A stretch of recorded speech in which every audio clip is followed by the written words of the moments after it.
નમસ્કાર, આપ જોઈ રહ્યા છો સ્પાર્ક ટુડે ન્યૂઝ। ડભોઈમાં 1 માસ પૂર્વે થયેલ પોલીસ પર હુમલા બાદ ડભોઈ નગરપાલિકા અને પોલીસ એક્શન મોડમાં આવી ગઈ છે। આરોપીઓને જેલ હવાલે કર્યા બાદ ગેરકાયદેસર દબાણ પર બુલડોઝર ચલાવવામાં આવ્યું છે। ડભોઈ સૂરજ ફળિયા વિસ્તારમાં એક આરોપીના ગેરકાયદેસર બાંધકામ તોડી પાડવામાં આવ્યું છે। નગરમાં ગેરકાયદેસર પ્રવૃત્તિ અને કાયદો હાથમાં લેનાર સામે કડક કાર્યવાહી શરૂ કરવામાં આવી છે।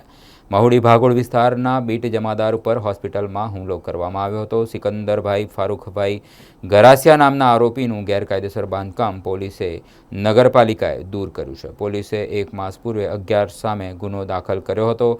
4 જેટલા આરોપીઓને પાસા હેઠળ ભરૂચ જેલ મોકલી આપવામાં આવ્યા છે।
ગઈ તારીખ 3/6/26ના રોજ પોલીસ કર્મચારી પર હુમલો તેમજ રાયોટિંગનો ગુનો ડભોઈ પોલીસ સ્ટેશનમાં દાખલ કરવામાં આવેલ હતો, જેમાં BNSની કલમ 109(1) મુજબનો ગુનો દાખલ કરવામાં આવેલો હતો અને એ અનુસંધાને રેન્જ આઈજી સાહેબ તેમજ પોલીસ અધિક્ષક સાહેબશ્રીની સૂચના અને માર્ગદર્શન અનુસંધાને પોલીસે કડક કાર્યવાહી કરી આરોપીઓને ગુનાના કામે ધરપકડ કરવામાં આવેલ હતી।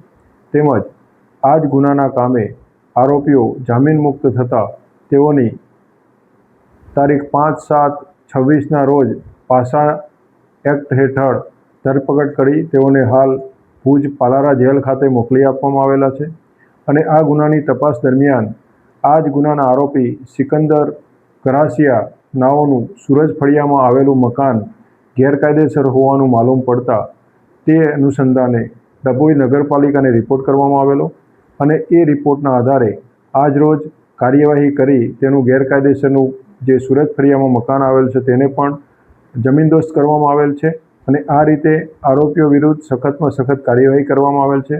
એટલે મારી સર્વ જનતાને અપીલ છે કે આવી કોઈપણ પ્રકારની ગેરકાયદેસર પ્રવૃત્તિમાં સંડોવાવું નહીં અને સંડોવાવશો તો તમારા વિરુદ્ધ સખતમાં સખત પગલાં લેવામાં આવશે।